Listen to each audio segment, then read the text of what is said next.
The Unforgiving Debtor. Matt Gaetz tears into SecDef Lloyd Austin over hypocrisy on medical privacy. I mean, the whole Biden administration is is are hypocrites in everything they do, and this is just one example of it.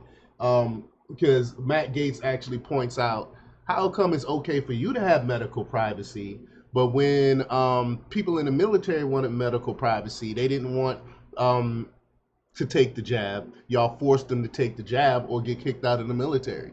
And it is tragic that this happened to our people that protect our country, I personally know military people that had to leave the military because they refused to take the jab, the unproven jab at that time, but yet this guy wants medical privacy. It's disgusting, and I'm glad that Matt Gaetz called him out on that. We're gonna play the clip of that. But before we get started, go ahead and hit that like button, share this out so we can get this information out there. Subscribe if you're not already a subscriber. Hit that alarm bell so you know when I'm putting out new stuff.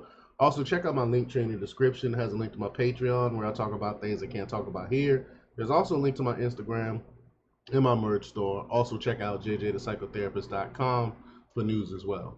All right, let's talk about this news. Now, this comes from a red state, from Susan Moore. And she reports that Secretary of Defense Lloyd Austin caused an uproar in early 2024 when it was revealed that he'd been hospitalized for surgery for prostate cancer and subsequent complications from that without properly notifying the White House or his staff. Now, Austin testified before the House Armed Services Committee on Thursday to address the matter in the hearing titled A Review of Defense Secretary Austin's Unannounced Absence. Austin was pressed by a number of the committee members, particularly the Republicans and particularly those who served in the military, on the failures of the process and his own role in the mistakes he made. Unsurprisingly, Rep. Matt Gaetz came loaded for bear. During his few minutes of questioning, Gaetz not only voiced criticism of Austin's behavior, but drove home the point of the hypocrisy involved in asking for grace for Austin's missteps in the face of a private medical matter, while offering no such grace for the many service members who were negatively impacted by the COVID vaccine mandate. So here's the video here. Let's check it out. You didn't tell the president that you had cancer, that you were being treated for cancer, or that the treatment for that cancer had gone wrong because you saw it as personal and medical. And I think a lot of us have empathy for you in that regard.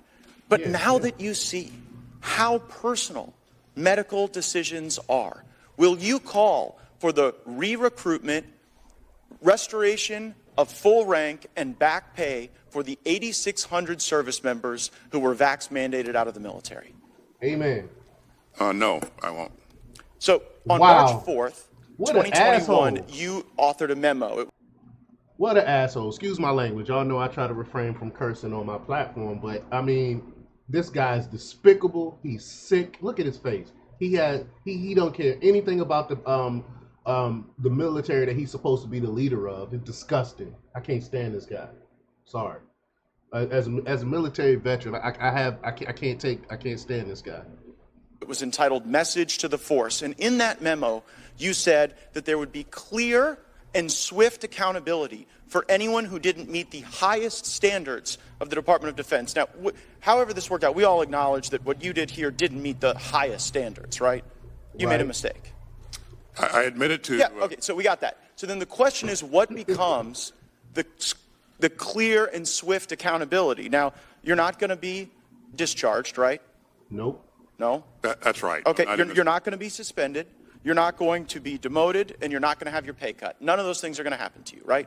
That's right. Okay, so you come here seeking some grace and some forgiveness.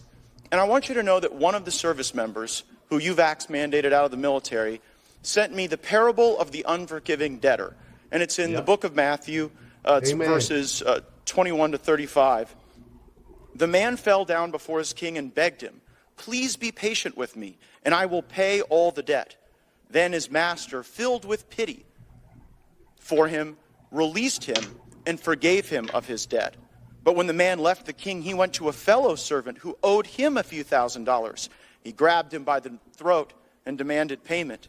His fellow servant sat down and begged him for a little more time. "Be patient with me, and I will pay it," he pleaded. But his creditor would not wait. He had the man arrested and put in prison until the debt could be paid in full. When some of the other servants saw this, they were very upset. They went to the king and told him everything that had happened. And the king called the man who had been forgiven and said, "You evil servant, I forgave you that tremendous debt because you pleaded with me.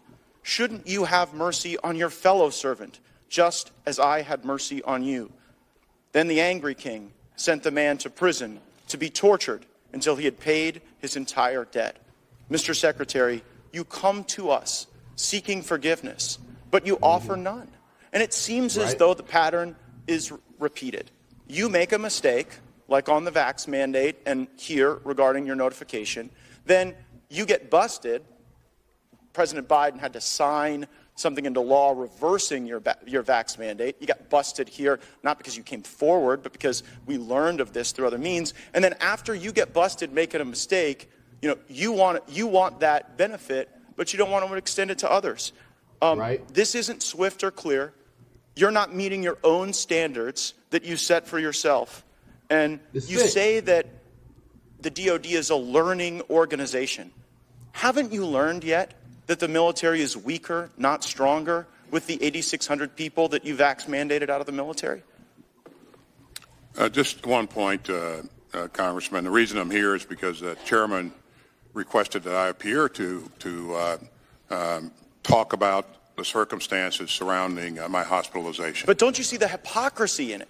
Because you screwed up, we fix your screw up, and now you want grace. But these people who sought religious exemptions, they got no such grace. And also, I just think it's ridiculous that we're in 3 wars. You went AWOL for 3 days, and we get 2 hours with you. If you can't spend more than 2 hours answering these questions, I don't know how you really operate in all these wars.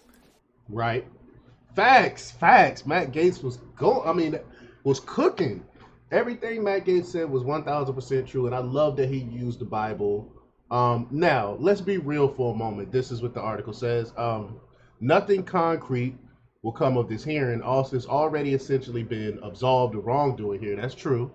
This was an opportunity for Republicans to beat up on the administration via one of his many less than stellar cabinet members, and for Democrats to beat up on Republicans for failing to fund again more the Ukraine war. But kudos to Gaetz for highlighting the hypocrisy once again, always on display. It's not hard. It's not hard to find the hypocrisy. Speaking of hypocrisy, it's all over. You see it everywhere with Democrats. There's another story.